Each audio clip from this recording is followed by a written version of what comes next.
حتیٰ کہ عبادات کے ساتھ اپنے کھانے پینے میں، کمانے میں طیب مال، پاکیزہ کھانا، ہر چیز میں اس کا خیال رکھیں۔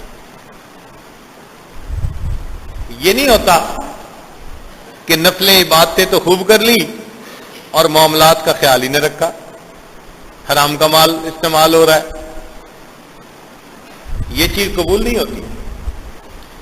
حدیث مبارکہ میں آتا ہے سعد رضی اللہ عنہ کو نبی علیہ السلام نے نصیحت فرمائی اور ایک عجیب بات فرمائی، یا سعد اطب مطعمک، اے سعد اپنا کھانا پاکیزہ کر لے، تکن مستجاب الدعوتی، اللہ تعالیٰ تمہیں مستجاب الدعوات بنا دیں گے۔ اب یہ حدیث پاک میں نبی علیہ السلام کا فرمان، طبرانی شریف کی روایت ہے کہ تو اپنا کھانا پاکیزہ کر لے، اللہ تعالیٰ تجھے مستجاب الدعوات بنا دے۔ اور اگر پیٹ میں حرام ہو یا اوپر کپڑا حرام ہو تو جتنا مرضی رو رو کے دعائیں مانگتا پھرے، دعائیں اللہ کے یہاں قبول ہی نہیں ہوتی۔ تو پاکیزہ چیزوں کا اور اعمال کا ہونا ضروری اور اس کے اثرات ہوتے ہیں۔ بعض دوستوں کو دیکھا، انہیں بازار کھانے کا چسکا ہوتا ہے، شام کا کھانا جی ہم بچوں کے ساتھ جا کے بازار بھی کھائیں گے، فلاں ریسٹورنٹ پہ فلاں ریسٹورنٹ پہ، جو سارا دن نور کمایا ہوتا ہے شام کو اس سے زیادہ ظلمت لے کے واپس آ جاتے ہیں۔ بازار کے کھانوں سے بچیں۔ آپ نہیں جانتے کہ بنانے والے نے ہر چیز حلال ڈالی یا نہیں، پہلی بات، پھر بنانے میں پاکیزگی کا خیال کیا گیا یا نہیں کیا گیا۔ کھانا تو نمازی آدمی پکائے تو نور ہوگا، بے نمازی پکائے تو ظلمت ہوگی۔ تو یہ باہر کھانے کی عادت مناسب نہیں، مسافر ہے، مجبوری ہے، شریعت اجازت دے دیتی ہے، مگر اس کو زندگی کی ترتیب بنا لینا یہ مناسب نہیں ہے۔ ہمیں ایک مرتبہ ایک عجیب تجربہ ہوا، آپ کے ساتھ بھی شیئر کرتے ہیں۔ بیرون ملک میں ایک مدرسہ تھا، اس میں ایک طالب علم آیا جو ایک ڈاکٹر کا بیٹا تھا،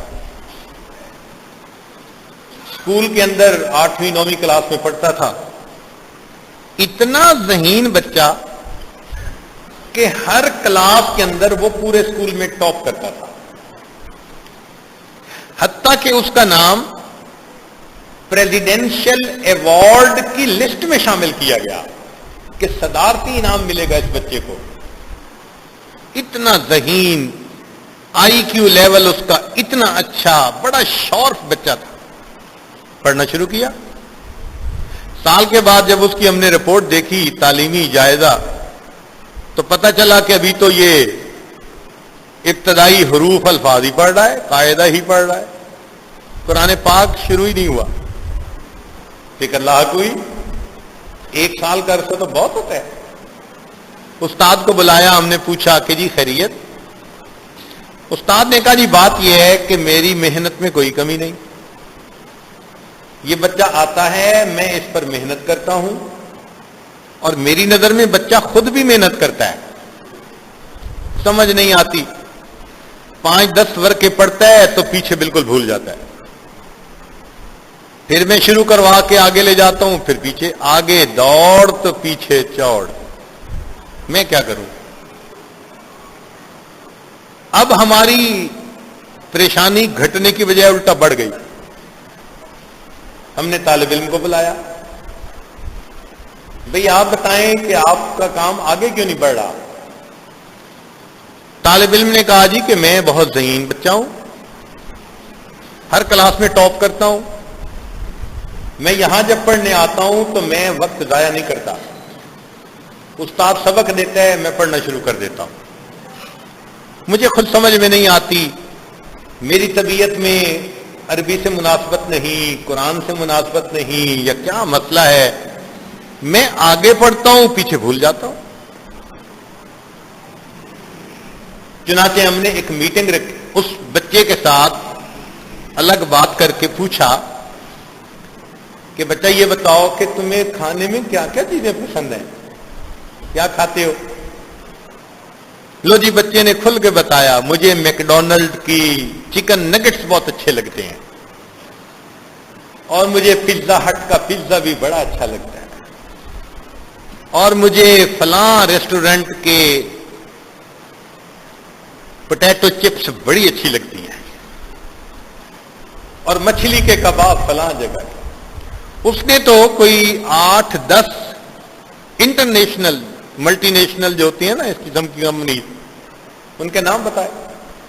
پتہ چلا کہ معاملہ یہ تھا کہ ڈاکٹر صاحب سارا دن مصروف رہتے تھے، انہوں نے زندگی کا ایک لائف سٹائل بنا لیا تھا، شام کو آتے تھے، بیوی بچوں کو گاڑی میں ڈالا، آؤٹنگ بھی ہو گئی، اور اس گھومنے پھرنے میں وہ ان جگہوں سے اپنی طرف سے حلال چیزیں کھاتے تھے، پوٹیٹو چپس ہیں، فش ہے، پیزا ہے، اس قسم کی چیزیں۔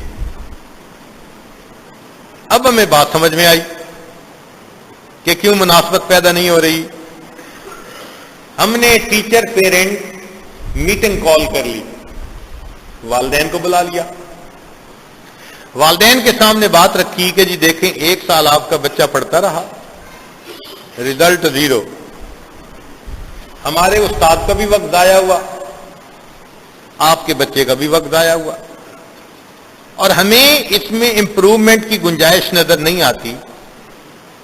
اب آپ کے سامنے 2 صورتیں ہیں، یا تو اپنے بچے کو آپ یہاں سے لے جائیں، خود پڑھائیں، اور اگر یہیں پڑھانا ہے تو وعدہ کریں کہ آج کے بعد بچے کو باہر کا کھانا نہیں کھلائیں گے۔ اب بات تو ذرا کڑوی سی تھی لیکن ہم نے کر دی۔ وہ سوچ میں پڑ گئے۔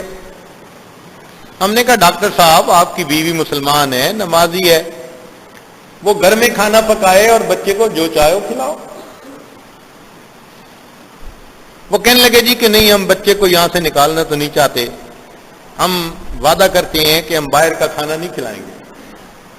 انہوں نے وعدہ کر لیا۔ بچے نے اگلے سال پھر قاعدہ پڑھنا شروع کر دیا۔ اللہ کی شان، 1 سال کے اندر اس بچے نے پورے قرآن مجید کو مکمل پڑھ لیا۔ یہ جو باہر کے کھانے ہیں نا، یہ روحانیت کو تباہ کر کے رکھ دیتے ہیں، ہمیں تو اندازہ ہی نہیں نہ ہوتا۔ تو بہرحال یہ بات تو ضمناً آ گئی۔ نبی علیہ السلام نے ارشاد فرمایا یا سعد، اے سعد، اطب مطعمک، تو اپنے کھانے کو پاکیزہ کر لے، تکن مستجاب الدعوتی، اللہ تعالیٰ تجھے مستجاب الدعوات بنا دیں گے۔ جب پیٹ میں حلال ہوگا، زبان سے نکلی فریاد اللہ کے ہاں قبول ہو جائے گی۔